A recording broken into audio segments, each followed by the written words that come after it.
third category of tasks are formal tasks. We'll talk about uh, what kind of different AI systems can be developed for these tasks, classical or non-classical, which I was talking about earlier. First, we'll have a look at all these three different task domains. So there are task domains divided into three categories: mundane day-to-day tasks, expert tasks that require human expertise if done by humans, and the formal tasks. These are very well defined tasks. These are rule based tasks, so you know exactly their definition. You know exactly what are the rules for solving or completing these tasks.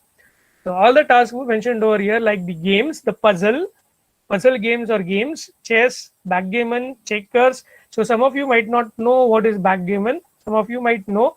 These are names of board games. The checkers, backgammon, Go. These are board games. Even chess is also a board game. Okay, these games are kind of tantalizing to human intelligence. Not all human beings can play these games, but you do not expect a human to be an expert if he wants to play the game. He can understand the rules, and after a little bit of training, he can actually start playing the game and show some sort of intelligent behavior through the play of the game. As he plays the game, he can show certain kind of intelligence. Again, that's why these come in between these two extreme tasks. Mundane task में कोई special expertise की जरूरत नहीं है. Expert task में you need to be expert for doing those tasks, even if you are a human being. And formal task में you need not be expert, but you can actually do the task. You're expert if you are a very good at doing that task. That is, if you are an expert in that task, and that is your Vishwanathan Anand of chess, then you will be the winner. You will be doing that task in an optimal manner. But nevertheless, if you are, say, myself, that is Anup Kunte, you can at least play the chess. If you can't win a lot of games, but you can at least draw a few. Okay, so that is what you can understand by the formal task. When you play chess, there are set of rules that govern this game. Many of the games, board games or puzzle games, they require people to do reasoning. They require people to do thought process. क्योंकि जब आप chess खेलते हो तो आपने बहुत सारे लोगों ने देखा होगा कि आप 2-3 मूव आगे का सोच के खेलते हो. अगर मैंने ऐसा किया तो आगे का जो मेरा ओपोनेंट है, how he will play his pawn, what exactly would be his reaction to my action, that you think, and based on that you decide whether to do that ply or whether not to do that ply. Ply means the one step of a game is generally referred to as a ply. So to do a ply, before doing a ply, you actually give it a good thought. Okay, everybody won't give the similar kind of a thought. Okay, हर एक का thought process अलग होगा. Even two good chess players, when they are facing each other, their thought process might not be same, and that's why they will play differently. But when they are actually playing against each other, they will try to overcome or try to predict the other person's thought process as well as their own thought process, and it will be a kind of a mixed decision to perform best possible action in that adversarial or that opponent scenario. Okay, so that is what we need to understand, and that is what we need to understand why these games or these tasks come under formal task category. They are formally defined. Mathematical tasks like proving geometrical theorems, proving the logical things, the logic, mathematical logic, integral calculus, proving properties of programs. So we have general problem solver or GPS as a software developed way back in 1970s, which can solve a lot of mathematical proofs. We can actually, which can actually automate these proving of theorems. The geometrical, the logical, the integral calculus can be computed. You know, many programs are there that can actually do the integral calculus. That's why we have those scientific calculators, okay, wherein you can actually do a lot of integral calculus into that machine itself. Okay, sometimes integral calculus do require you to do some sort of a reasoning before you can come up with the answer. Okay, we are not talking about just integrate 0 to 1 x dx. We are not talking about that kind of an integral calculus. We are talking about integral calculus that may involve some advanced level stuff, we can write programs to do that. Okay, वो वाला तो integration हमेशा solve होगा, definite integral and all those things, but theorem proving, geometry based geometrical theorem proving, finding out areas and other things, all those kind of problems can come under the formal task because they are rule driven. There are certain rules of the game, rules of that particular discipline that you need to follow in order to solve that problem. If you use the rules to your strengths, you can solve those problems. And you don't require to be an expert again.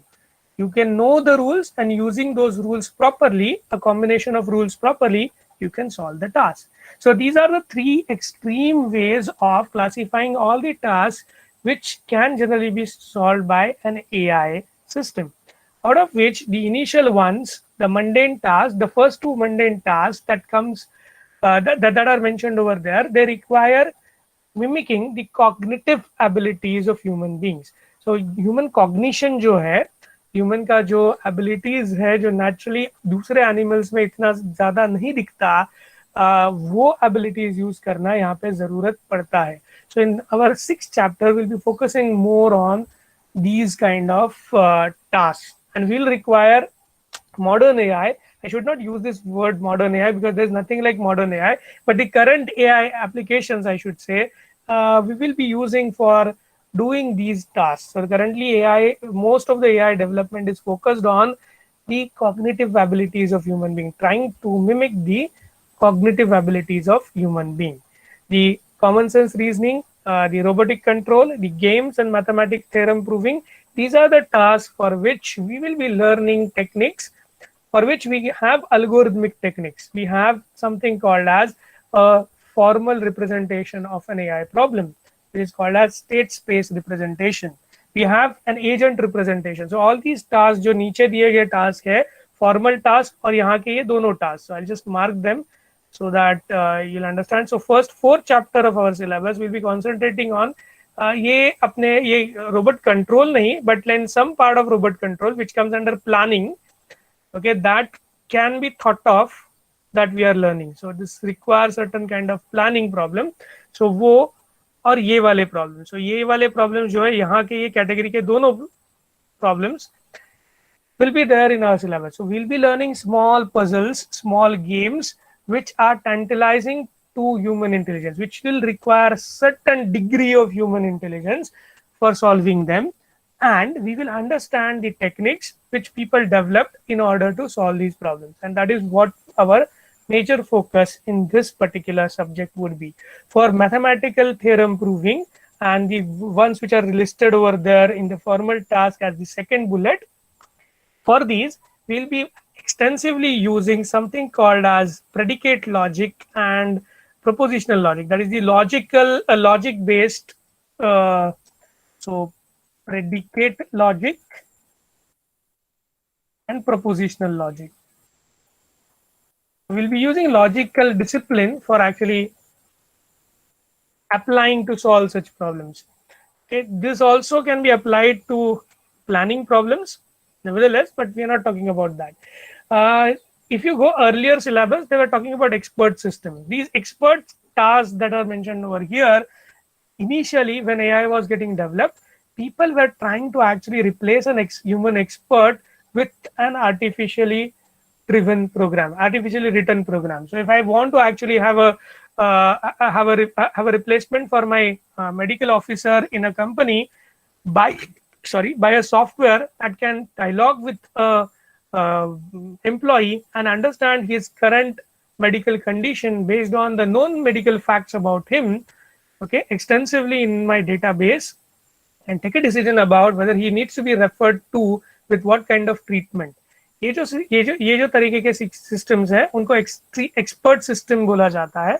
And many AI applications were developed in mid-90s, mid-80s, late 80s, mid-90s, which were expert system, which were trying to actually replace a human expert. But the focus over there was a very narrow focus. We wanted that particular system to work only on medical diagnostics, only on scientific analysis, only on financial analysis.